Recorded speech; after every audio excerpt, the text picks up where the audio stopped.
अगला टॉपिक हमारे पास क्वालिटेटिव मेथड्स हैं। क्वालिटेटिव मेथड्स का जनरली पर्पस ये होता है कि हम डीपली एक्सप्लोर करें how and why things are the way they are. इसमें बेसिकली होता ये है कि हम ये अंडरस्टैंड करने की कोशिश करते हैं कि पार्टिसिपेंट्स जो हैं वो किस तरह से देखते हैं या किस तरह से एक्सपीरियंस करते हैं अपने अपने एक्सपेरिमेंट्स को, बजाय इसके कि इसमें हम स्टूडेंट से ये क्वेश्चन करें कि why they choose this study method. हम उनसे ये क्वेश्चन करते हैं कि प्रेफरेबली उन्होंने किस मेथड को यूज़ किया और क्यों यूज़ किया। ये हमारे पास जनरल जो है वो क्वालिटेटिव मेथड होता है। इसकी कुछ अजम्पशंस हैं जो रिसर्चर जो है वो पूरी करता है इसको परफॉर्म करने से पहले।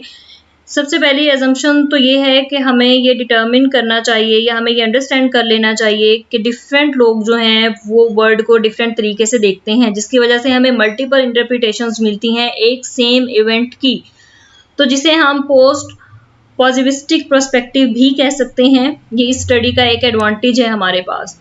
उसके बाद हमारे पास इसकी कुछ और जनरल करैक्टरिस्टिक हैं। एक सबसे पहली करैक्टरिस्टिक तो ये है कि इसमें कोई हाइपोथेसिस नहीं जनरेट किया जाता।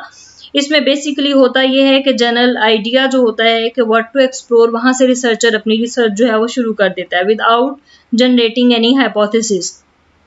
इसके अलावा इसमें ये होता है कि जैसे जैसे स्टडी आगे मूव ऑन करती रहती है with the passage of time, research questions या रिसर्च मेथड जो हैं वो उसी तरह से चेंज होते रहते हैं।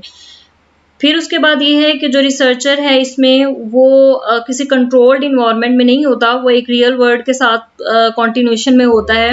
वो पार्टिसिपेंट के पॉइंट ऑफ व्यू से चीज़ों को देखने की कोशिश करता है। ये इसका एक इम्पॉर्टेंट कैरेक्टरिस्टिक है। फिर उसके बाद ये है कि इसमें बहुत स्मॉल नंबर ऑफ़ इंडिविजुअल्स हमें रिक्वायर्ड होते हैं, और वो जो स्मॉल नंबर ऑफ़ इंडिविजुअल्स हैं हम ट्राई करते हैं कि वो क्वालिटेटिवली जो है वो वर्क करें। क्वालिटेटिवली का मतलब ये है कि बजाय ये कि हम 100 स्टूडेंट्स को सर्वे करें, हम 100 स्टूडेंट्स को इंटरव्यू करके अपना जो है वो रिसर्च क्वेश्चन का एक वैल्यूएबल आंसर ले लेते हैं। इसके अलावा ये है कि इसमें जो डाटा एनालिसिस है वो इंटरप्रिटेटिव होता है अपनी नेचर में। इंटरप्रिटेटिव का मतलब ये होता है कि इसमें जो रिसर्चर है वो अपने डाटा को, वो अपने थीम्स को, अपने पैटर्न्स को इंटरप्रेट करता है rather than just counting the responses. उसके अलावा इसमें यह है कि रिसर्चर जो है वो कॉन्टीन्यूसली अपने पार्टिसिपेंट के साथ इंटरेक्शन में होता है। इसकी हमारे पास जनरल दो टाइप्स हैं, एक नैरेटिव है और इथेनोग्राफी है। अब नैरेटिव जो टाइप है उसका बेसिकली हमारे पास पर्पस ये होता है कि आप किसी एक इंडिविजुअल की लाइफ को एक्सप्लोर करें या उसके एक्सपीरियंसेस को अंडरस्टैंड करें, उनकी स्टोरीज सुन के और उसको आप पीसेस में इकट्ठा करके एक मीनिंगफुल नैरेटिव इकट्ठा कर लें, तो ये हमारे पास नैरेटिव डिज़ाइन है। अब नैरेटिव डिज़ाइन फॉर एग्जांपल आप ये चाह रहे हैं कि कोई बहुत सक्सेसफुल इंसान है और आप उसकी जो है वो जर्नी में इंटरेस्टेड हैं, तो आपका उसमें ऑब्जेक्टिव ये होगा कि आप उसकी जर्नी के अंदर जो चैलेंजेस आए हैं आप उसको एक्सप्लोर करना चाह रहे हैं। डाटा कलेक्शन आप इस तरह से करेंगे कि आप बार बार इंटरव्यूज़ करेंगे, उसकी स्टोरीज़ देखेंगे लाइफ से रिलेटेड। फिर उसके बाद जो है वो आप उसकी स्टोरीज़ को ऑर्गेनाइज करके एक कोहेरेंट नरेशन में आप उसको लिख देंगे कि ये एक्सपीरियंसेस थे, इस तरह से इन्होंने एक पावरफुल स्टोरी जनरेट की। तो ये हमारे पास नैरेटिव डिज़ाइन है। इसी तरह से हमारे पास जो दूसरी टाइप है वो आपके पास इथेनोग्राफी है। इथेनोग्राफी में ये होता है कि आप किसी इन्वायरमेंट के अंदर जाते हैं और वहाँ जो स्पेसिफिक नंबर ऑफ़ इंडिविजुअल्स हैं आप उनकी कल्चरल प्रैक्टिसेस या उनकी एवरीडे लाइफ को अंडरस्टैंड करने की कोशिश करते हैं, उनके बिहेवियर्स को अंडरस्टैंड करने की कोशिश करते हैं।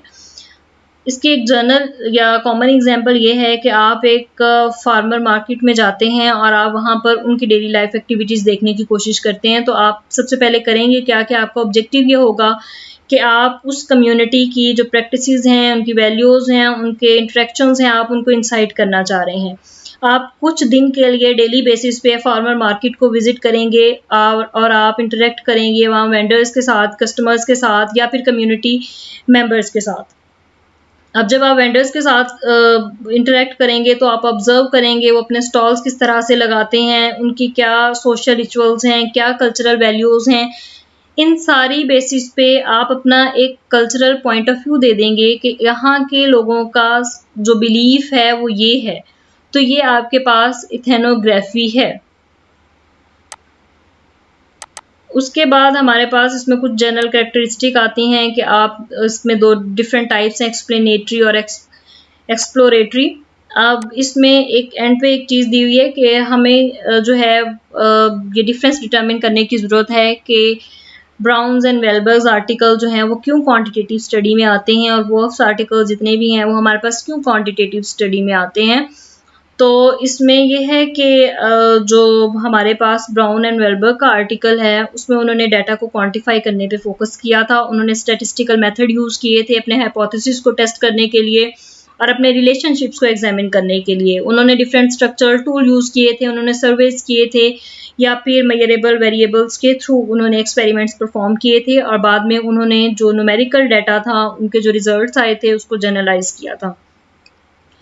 इसके बिल्कुल अपोजिट जो वोल्स आर्टिकल था उसमें उन्होंने कॉन्सेप्ट पे, एक्सपीरियंस पे जो है वो फोकस किया था। इसके अलावा उन्होंने जो मेथड यूज़ किए थे वो इंटरव्यू का था या कंटेंट एनालिसिस का मेथड था, यानी बेसिकली उन्होंने नॉन न्यूमेरिकल डाटा यूज़ किया था और उनकी बेसिस पे उन्होंने अपने जो पार्टिसिपेंट थे उनके पर्सपेक्टिव को जो है वो इंसाइट किया था। इसीलिए वो हमारे पास क्वालिटेटिव डाटा है और ब्राउन और वेलबर्ग का डाटा जो है वो हमारे पास क्वांटिटेटिव डाटा है।